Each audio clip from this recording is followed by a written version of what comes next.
you might have the metrics where to the ego it sounds cool and everything, but what you realize is if you just planned a bit longer up front and really made sure to have that holistic view, you probably would have put in the same amount of effort except gotten way further. So that's why I always say like the heavy lifting's done up front. Hey, how's it going? I'm your host, Adam Levinter, with a brand new episode of Shopify Masters, your companion for starting and building a business. Part of being a successful founder is learning from your mistakes. So when Razvan Romanescu discovered he could make money growing communities on social media, he quickly launched his entrepreneurial career. Raz grew one of the largest meme platforms to 60 million followers, launched a media empire called 10 p.m. Curfew, and founded his direct-to-consumer business, Underlining. Underlining serves as the parent company to Tatbrow, Hyde Cosmetics, and Nailboo, merging the latest beauty trends with at-home application tools. Through many successful and failed tests and iterations, Raz has compiled a list of essentials for entrepreneurs looking to launch any new business with the hopes of scaling. Raz, welcome to the show. Thank you. So you have a very interesting background. At one point, you were studying geophysics, and you felt like you didn't have a passion for that. You didn't finish. Just take me back to sort of the origin story of where you came from and your first sort of foray into entrepreneurship. Yeah, so I immigrated from Romania to Canada when I was about 5 years old.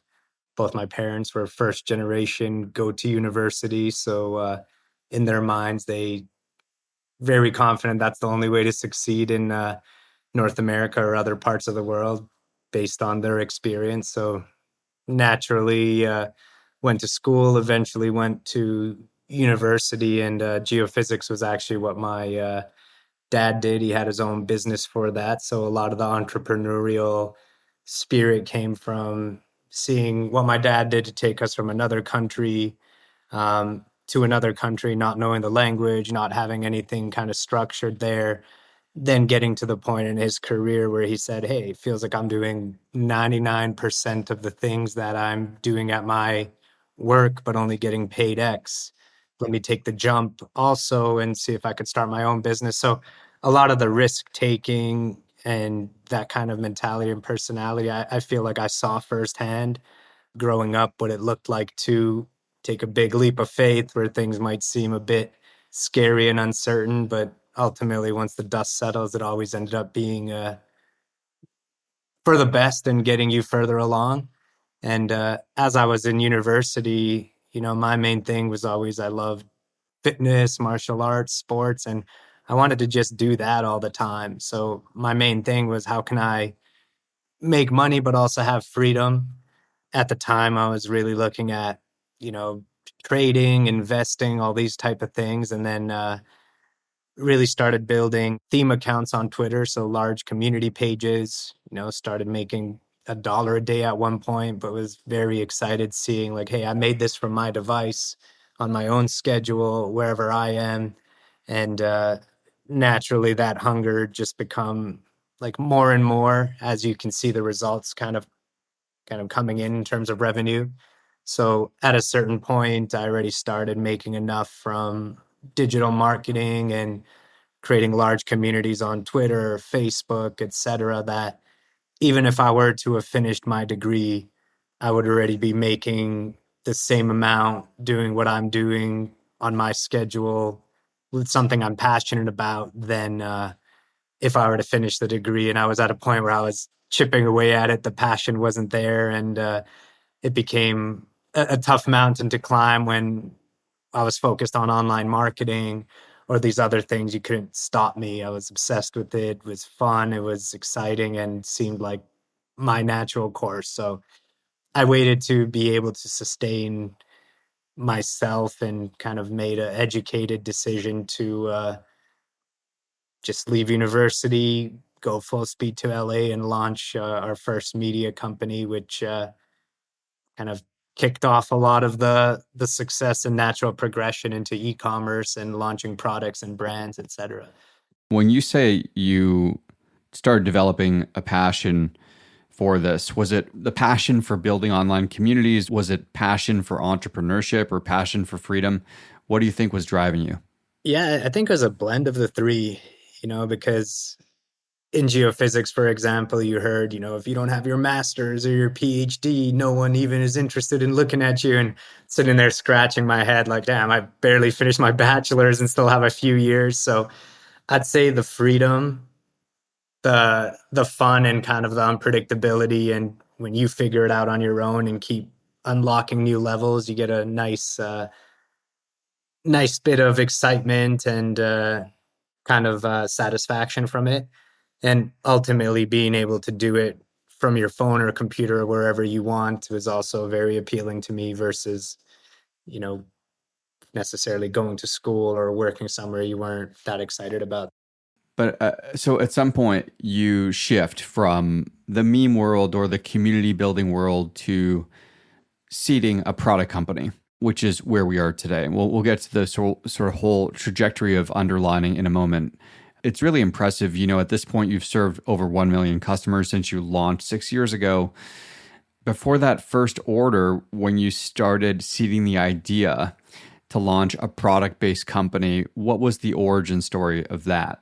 Yeah, so building the communities, naturally you worked with advertisers of all shapes, sizes, Fortune 500, startups, mid-sized companies, and you realize that they all have pretty much the same pillars that you need to get right. You need to have a good product with product market fit.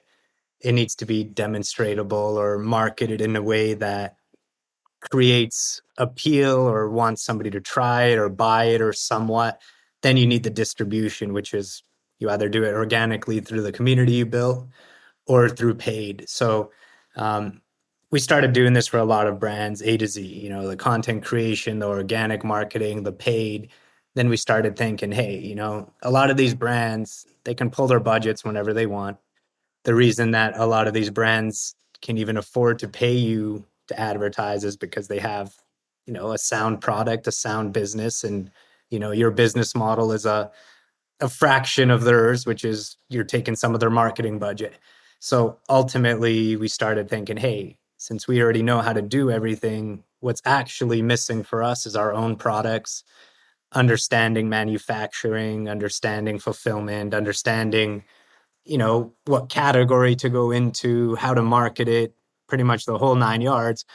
We started with drop shipping. So we started how a lot of people start. They see something that's working, they learn to get the basics of a store up, run a bit of paid, run a bit of, retention marketing. And we started with selling car hooks that hook on the back seat of your car and hold your grocery bags. We sold about $3-4 million worth of those.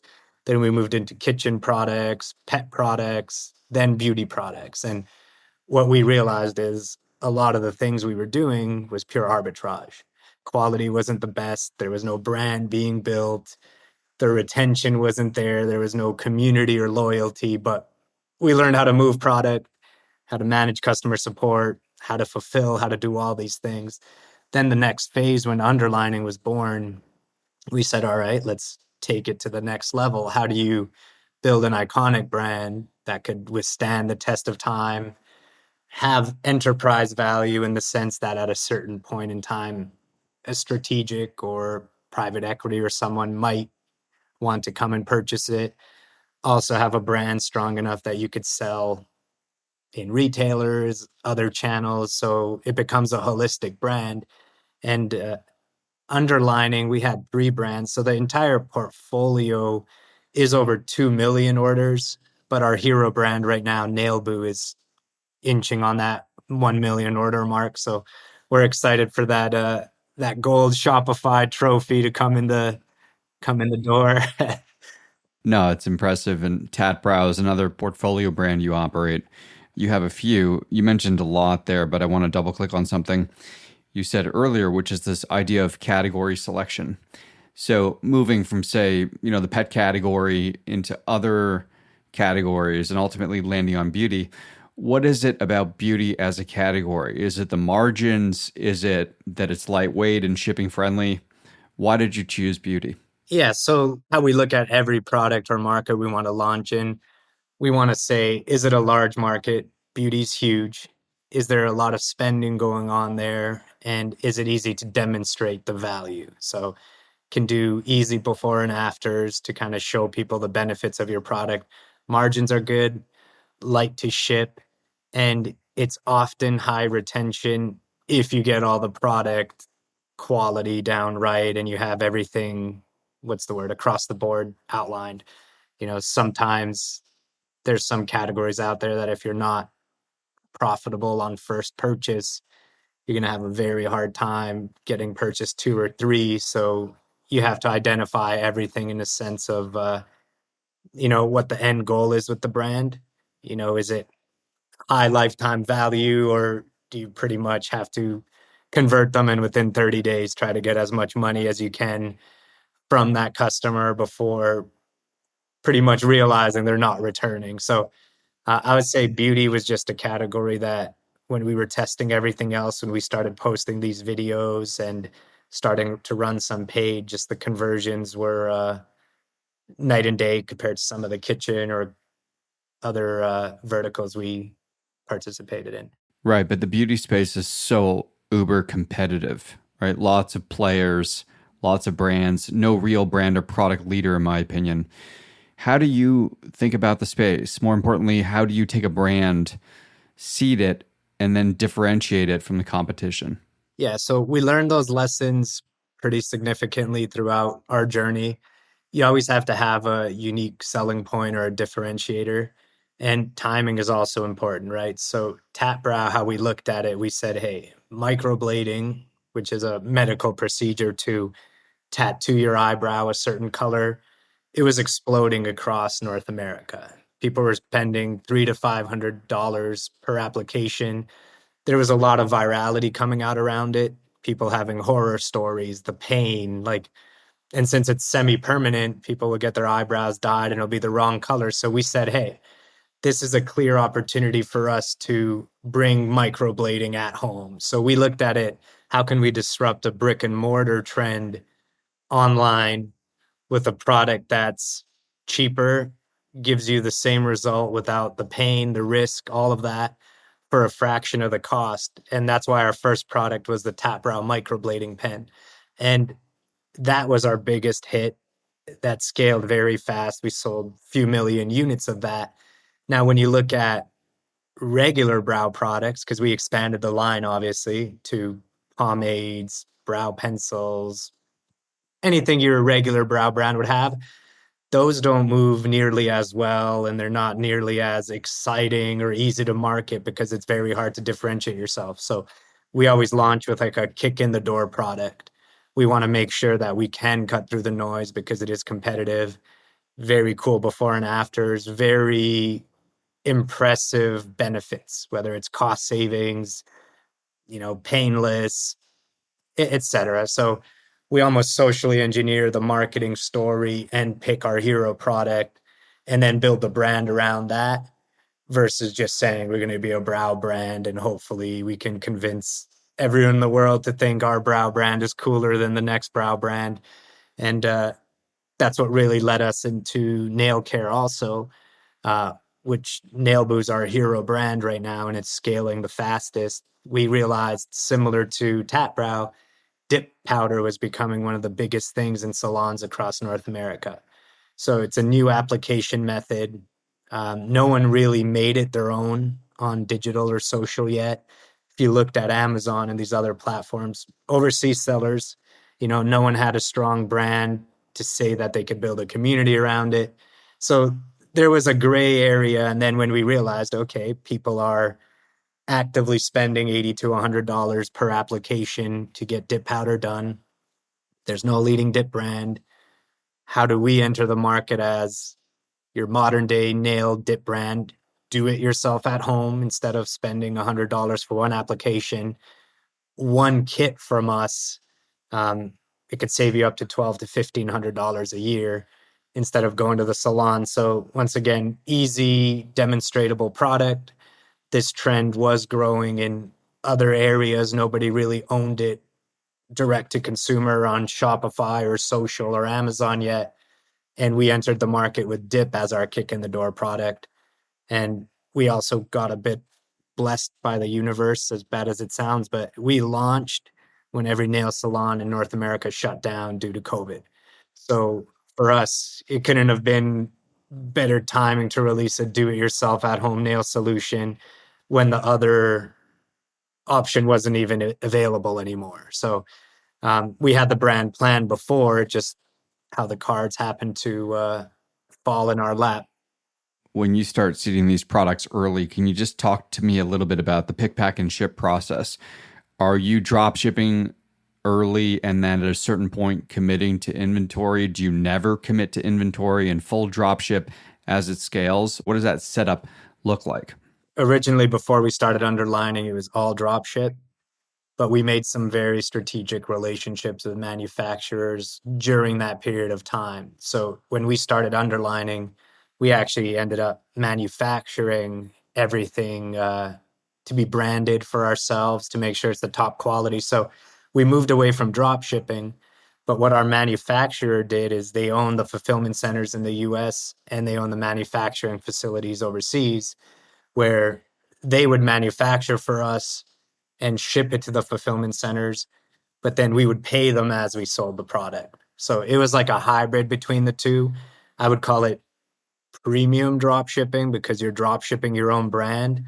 But in terms of ability to scale and financing your inventory, um, we found a very supportive manufacturer that produces for us, doesn't need all the cash up front, and it's almost like a pay as you go as long as everything stays in the warehouse they control. However, if you're trying to ship, you know, 400,000 units to a retailer, there's no way the manufacturer's floating that cost. You have to pay up front because it leaves their ecosystem. If you wanted to go international and, let's say, fulfill in different countries, you'll have to pay for those goods to ship them to a new fulfillment center and make sure that there's no risk to your manufacturer. But when we're operating in North America, we have really good terms with our manufacturers. So I definitely want to get deeper into the drop shipping stuff in a moment. But before that, I'm going to pause and thank our wonderful audience for tuning in. Wherever you get your podcasts, please follow and subscribe to Shopify Masters. And if you haven't already, write us a review. It helps other people discover the show, and our team absolutely loves getting your feedback. Thanks so much. Raz, going back to the whole manufacturing and supplier thing, for those that have no idea how to search and vet for the right supplier, how did you guys go about doing that? And in retrospect, are there things that you would do differently now? Yeah, so going to Alibaba, AliExpress, and starting to have conversations with individual brokers or middlemen, etc. A lot of them are very hungry. Like they'll want to add you to WeChat, to Skype, to WhatsApp, to Telegram, and you can start negotiating with a lot of them. And you'll be able to tell very quick which like the hungry ones are. Like they will go above and beyond to send you free samples, flood you with things, give you information like, hey, this is selling a lot of this. If you're ever interested in moving, let's say, socks, 1 million units of this has sold in the last 14 days, right? So they almost kind of do that biz dev side of things also, where they're hoping they find someone else that can start moving product and start a store or whatnot and have success, because they make a lot of money when the volume starts picking up. And some of the manufacturers we met, they've been with us for a very long time and they've just always been so solid from the first simple small relationship you forward with them where it might be a few thousand units. Then it gets to the point where they know you're solid, they know you're confident in your ability to market and move product, and it naturally just evolves. So I would talk to a lot of different people, try to get, reach out to people on Alibaba, AliExpress, have conversations with them and ask them like, hey, this is what I'm trying to accomplish. Do you know anybody? Is there anyone you can intro me to? And you'll find a large variety of different prices, quality, turnaround time, and ultimately who you work with will really set you ahead of the crowd if you find someone solid that can be a partner for a long time. Mm-hmm. One of the things you mentioned in the context of brand building, whether it's Nailboo or Tatbrow or otherwise, this idea of building community around your brand. This has become sort of a hot topic, and obviously it fits your background unbelievably well, given your past experience building communities on Twitter. But for those that have absolutely no idea what you mean by building a community brand, what is the playbook for executing this? Yeah, I would say it also starts at the product level. So one example, Tap Brow, when we launched it, you can apply product to your brow, and that's about all you can talk about. So it's very hard to create content only talking about your brow over and over and over again versus Nailboo, which we created a group called the Nailboo Fam on Facebook. It's about 91,000 of our most engaged customers. And there's hundreds of thousands of posts in there of people sharing, like, hey, this is my new mani. I just got married. I just did my daughter's nails. What does everyone think about this look? So if the product has content creation and kind of, what's the word, self-expression and a form of art involved, naturally you are going to get so much UGC content created from that without even having to ask. It's just built into the product. Other products, you're going to have to socially engineer it a bit because you can only make certain categories seem cool to a certain extent without it being forced. So I would always start by making your brand relatable.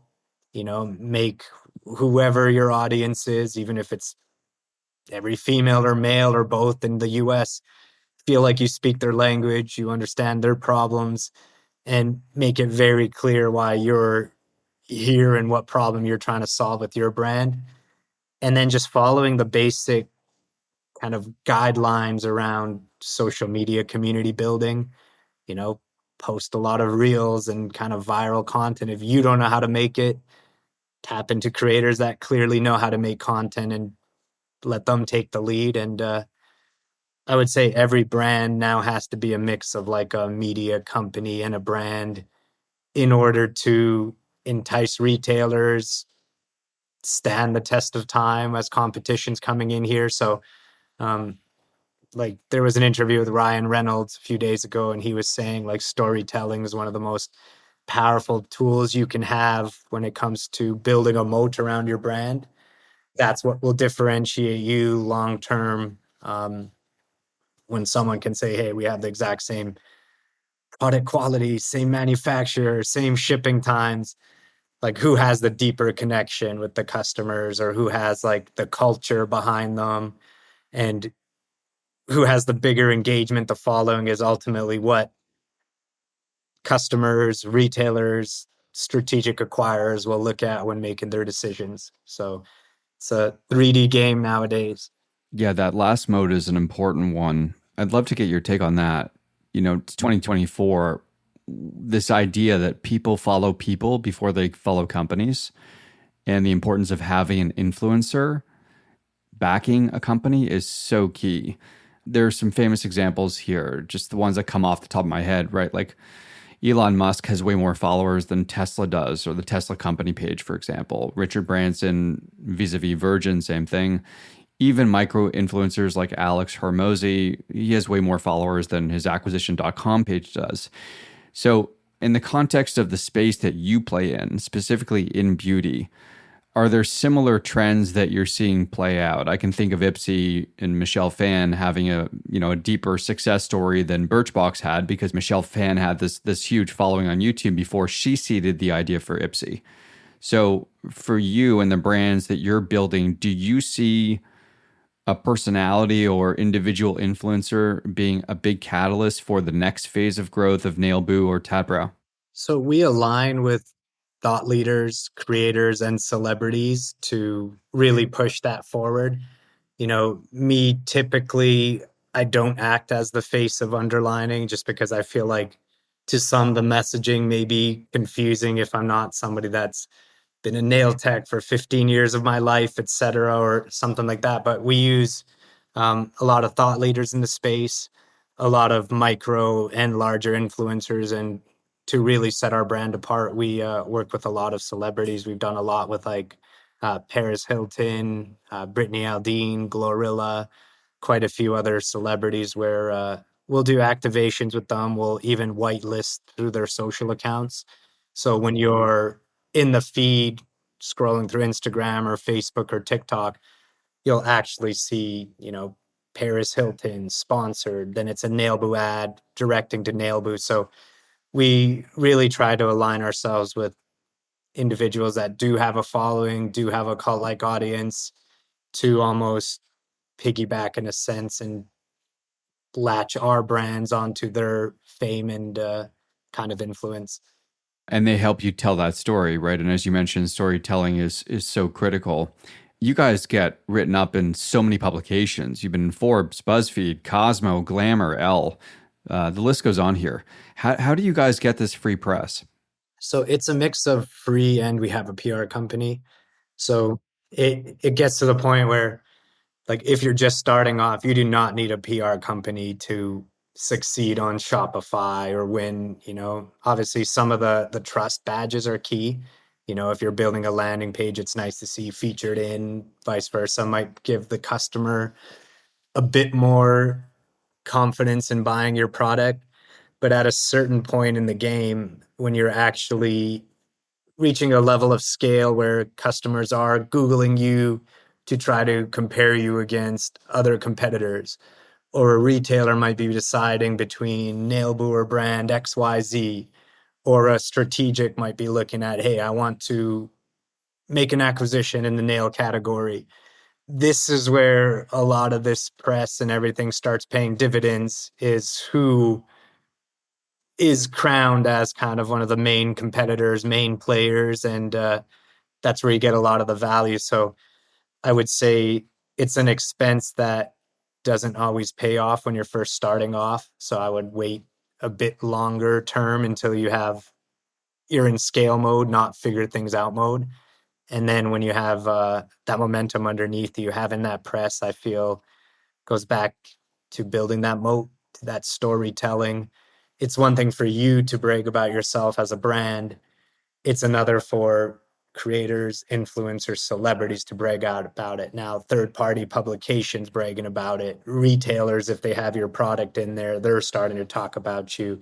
You just become bigger than life, and you don't necessarily need to always tell your story anymore because it's starting to just have a much wider reach.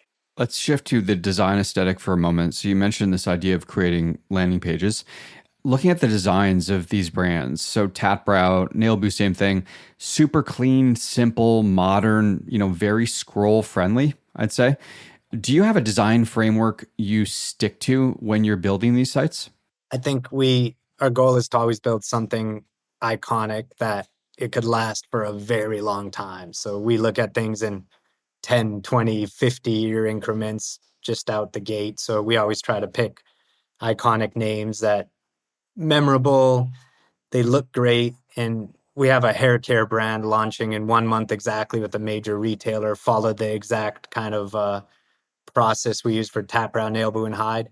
We try to go for accessible luxury, I would say. So we're not trying to sell at the highest price points, but we're trying to give people the product quality, the product packaging, the same experience as if you were to go spend a ridiculous amount on some of the luxury brands. But we try to give you that same look and feel at a price point that's slightly higher than like just a mass price point. So I would say premium mass, premium luxury is how we try to brand and take these products. We also look at it in a way that if you were to take any of our products and put it side by side, some of like the world leading brands that are luxury, it looks like it belongs. When you said earlier about this North Star of building an iconic brand, what do you mean by iconic brand? When do you know that you've reached that point? Yeah, so I would say you have massive distribution outside of purely your own online store. So retailers, press, blogs, uh, creators, celebrities, etc. They're starting to talk about you and involving you in conversations without you forcing it or paying for it. So that's one key takeaway. Then, in terms of market share, so we tried to pick the nail category because it hasn't been disrupted in a very long time. much like if you look on the retailer shelves, you have like your OPIs, your SCs, your Sally Hansen's. A lot of these brands, they were just like grandfathered in and they've been there for a very long time, but they're not moving at the same pace as like a social first or a digital brand is. So for a brand that started digitally to move into retail, when you're getting, let's say, hundreds of millions of views a month on your socials, you are naturally going to start taking market share from some of the brands that you're next to in retail that don't really do anything on social marketing or don't understand that, you know, in 5 years, if this brand gets 1,000% more views than you, get so much more press, so much more endorsements, they're likely going to take your market share. So I'd say there's a few little breadcrumbs that you could pick on. And the first few years, that was our goal, but you could never confidently say, like, you're at that iconic brand level. And the next phase is become synonymous with the category. Like when you think athleisure, you think Lululemon, Alo Yoga, Gymshark. When you think fast fashion, you think Fashion Nova, Pretty Little Thing, Shein, Temu, right? So you become iconic when you think nails and you're part of that conversation or you're one of the first brands that come to mind. That's how we measure it. Yeah, that's cool. I love that idea, by the way, of owning one word. If you can own the word nails, for example, that's huge, right? Like Volvo's owned the word safety for some time. DoorDash now owns delivery. Amazon owns the word convenience. I mean, the list goes on here, but I think it's an important concept to share. Like our hair care brand that's launching in August, we own the username at hair care on every social platform for this launch. So we're going to build the largest community of hair care around our main D2C brand. And we want to own the word hair care and hair cycling, for example, which is what the brand's about. So those accounts and those usernames across Instagram, Facebook, TikTok, etc., that's owned and operated by us. So we can, in fact, own. When you think hair cycling and hair care, you think our brand. When you think nails, you think Nail Boost. So you're spot on. Yeah, that's smart. You know, you brought up TikTok, so let's talk about TikTok. Let's talk about these other acquisition channels as well. So I was perusing through your content earlier. Lots of instructional videos, how to's, a lot of those types of videos on TikTok and Instagram. Are there certain types of content that you purposefully share with the goal of driving engagement versus other pieces of content that work better for maximizing revenue? Like, do you think about the end goal when you're sharing a piece of content? Yeah, 100%. And each brand and product's different once again. So to take the Nail Boo example, like being able to go buy a bottle of gel polish, nail remover, and an LED lamp, or buy dip powder in any retailer, it's been around for a very long time. Like we didn't revolutionize buying nail supplies off a website or in retail. What we realized is, an easy to use at home kit still requires a lot of education and hand holding. Just because you get it sent to you doesn't mean you're going to be the best at doing it. First application, second application, etc. But over time, you get a lot better at it with the proper education. So those educational videos you see, it has high engagement because the customers that have bought all want to learn these lessons so they can have a better experience with the product. And we took it to the next level on our website and released something called like Nail Flicks, which is our version of like an academy or educational center. And we realized that a lot of people get excited about buying our products. The concept of not having to pay salon prices is nice, but the disconnect is sometimes it looks easier than it is in the ads and the excitement is there, but when they realize like I actually have to practice a little bit, we have to be there to support them and educate them and make it feel like we're almost in the room with them when they're using their product. And then there's certain content pieces that we do just to get as much virality as possible. So extremely relatable things, like every girl hates when they break a nail and you see everybody like, oh my God, the worst. And, it's good for growth, brand exposure, things like that. But I'd say the customer feedback, what you're hearing in customer support from reviews, everything also dictates what your social strategy should be. And then once you post all that stuff, then you have to follow the data on the social platform. Like, does this get any reach and engagement? What do the comments say there? And at the end of it, all of it mixes together into forming, I'd say, your voice and your content strategy. But out the gate, you can pretty much only guess what's going to work and what isn't. What is your customer support stack? Like at a certain point, do you become fully omni-channel where you're supporting the customer wherever they are, be it on social, via email or live chat or even phone if they want to speak to somebody? We've invested a lot in that. Once again, what it was when we first started versus what it is now, completely different story. When we first started, it was virtual assistants with like Help Scout, and they were monitoring DM, email, helping to combat chargebacks on PayPal and certain things just to make sure you don't. Blow up your merchant account? Exactly, 100% the only Yeah. way to put it. But now we've hired some more senior staff, and they have a team that we manage pretty efficiently, and really diving into all the metrics. So we use it as a feedback loop and try to monitor everything from average response time, how many tickets are formed, how fast something is handled, and customer satisfaction's at the frontier of all that, because an unhappy customer's louder than the happy ones. I'll tell you that much, especially with the internet. No, but that's a big differentiator for you. I have to imagine. A lot of brands, especially the ones in the direct to consumer space that start out, so much attention is on the acquisition side of the funnel, very little on the retention side, on the customer support and servicing side, which is too bad because the retention side is where all the margin is. It's way cheaper to keep a customer than it is to acquire a new one. You might realize, like, I managed this brand for 2 years. We have a lot of revenue. Everything looks great.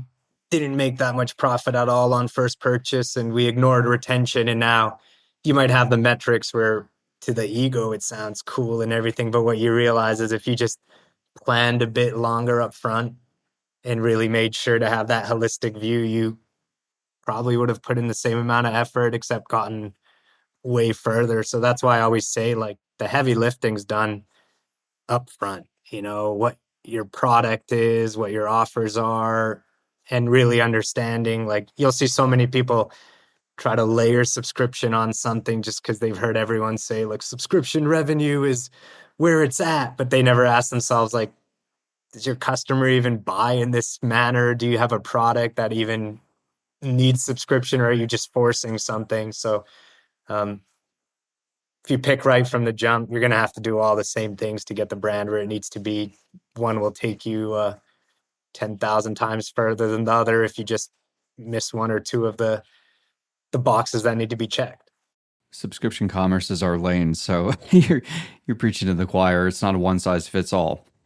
If you can do it, obviously plenty of benefits to that recurring revenue, but it does not fit every business or category for sure. You're right about that. How do you think about Amazon as an acquisition channel? Is it a necessary evil? Is it a platform you tend to stay away from? Is it case specific? How do you think about it? I would say Amazon's a catch-all net. If you're drumming up a lot of excitement on social, TikTok shop, running a lot of paid, if you don't sit on your brand on Amazon, somebody else will be eating good off all your keywords and pretty much absorbing all your hard effort. So I view it at the bare minimum of have a presence there, because a lot of shoppers might Google you, then try to buy it on Amazon. A lot of e-commerce companies aren't evolved enough yet to offer 1 or 2 day shipping. Some are, some aren't. So for certain products, if someone's excited to get ready before the weekend and it's like a Wednesday and you have like a 5 to 8 day shipping window, good luck. But if they can order it on Amazon, have it Thursday night, and be happy and use your product, it's worth it. So I would say at the bare minimum, you have to put too much effort into it, but at least be there just to catch all of like the stragglers and all of the hard work you're doing on every other platform. Is Nailboo, Tatbrow, and Hyde, are these brands all on Amazon? Nailboo and Hyde is. Tatbrow, we just decided not to at the moment in time. Just the margins and retention isn't that obviously exciting for that brand. So our main focus right now is Nailboo and our hair care launch that's coming in 30 days. Speaking of launch, you're managing a lot as it is. And you've got a couple of these brands that are already hitting home runs, let's call it. You know, if Nailboo is 1 million plus orders in, why continue to add multiple brands to the portfolio? At what point does it become unmanageable? And what's the long-term strategy? Is this a portfolio play? What is the strategy behind this? Each brand is built to be able to stand the test of time alone, but obviously the data will show you what's what. So, for example, Nailboo outperformed Tatbrow and Hyde by a magnitude. No comparison, same system, same team, just different product, different market, and it's scaling in retail. It's just took on a life of its own. So at that point in time, brands like Tatbrow and Hyde, they take a lot less resources, a lot less of our attention because we're merit based. So wherever the data is showing us majority of the energy should go, we go there. Some of the brands that we have that aren't growing as fast, we'll either do a strategic partnership with them, partner with celebrity or a brand and kind of pivot a bit and bring it back to life, or we decide, hey, it was a good run. We don't need to be married to this thing for the end of our lives. We could also just decide to sunset it. The hair care brand, it came off of the success of our nail care brand, and we're launching in 3,000 retail doors from day one with a very large purchase order. So if we were going to do hair care, we probably wouldn't have done it if this deal didn't pretty much get closed and strategically be negotiated. But if you can launch a hair care brand that already has X amount millions hitting your bank account and then monthly estimate of a few million a month coming in at 50% margin, it gives you a lot of firepower now to operate on the D2C side without necessarily needing to be profitable from day one, So the reason we moved into hair care was it was just opportunistic, amazing deal, amazing partner. Economics made sense, but we're never losing sight that somebody might not want hair care or might not want brow or anything. So Nailboo standalone will be a large player in nail care, will be profitable standalone, and pretty much have its own dedicated team. So that's why between our brands, Nailboo and the hair care one will take priority just because of the momentum and distribution they have already. For listeners that are thinking about launching a product for the first time, doing it on Shopify, going direct, what categories are you watching? What categories do you recommend that they look at? Are there a few beyond hair care, beyond beauty, let's say, that you're excited about? I would say hydration is huge right now. Obviously, replenishable, easy to ship, cheap cost of goods, and pet care. Anything you can do in the pet category that checks the boxes, I think could be significant, and there's endless demand. Beauty is a lot more competitive now because it's a celebrity-driven game. Like if you look at trying to do anything in cosmetics or skincare, from day one, you're competing with Selena Gomez, Hailey Bieber, Rihanna, pretty much Beyonce, everyone in the world you could think of, and it's not a friendly market to hop into. But some of the ones that I think health and wellness and pets, you can't go wrong with those categories. Well, Raz, thanks for everything, man. Look, congratulations on all the success. It's a great story. Best of luck, man. Great to have you. Thanks a lot, Adam. That's Razvan Romanescu, the CEO and founder of Underlining. Our show is produced by Gogo Zoger and Megan Coyle. Our engineers are Miku Betlem and Matt Schwartz. Benjamin Gottlieb is our managing producer, and I'm your host, Adam Levinter. Come and hang out with us every Tuesday and Thursday to catch a brand new episode of Shopify Masters. And hey, if you're still here, go share this episode with another entrepreneur. Thanks.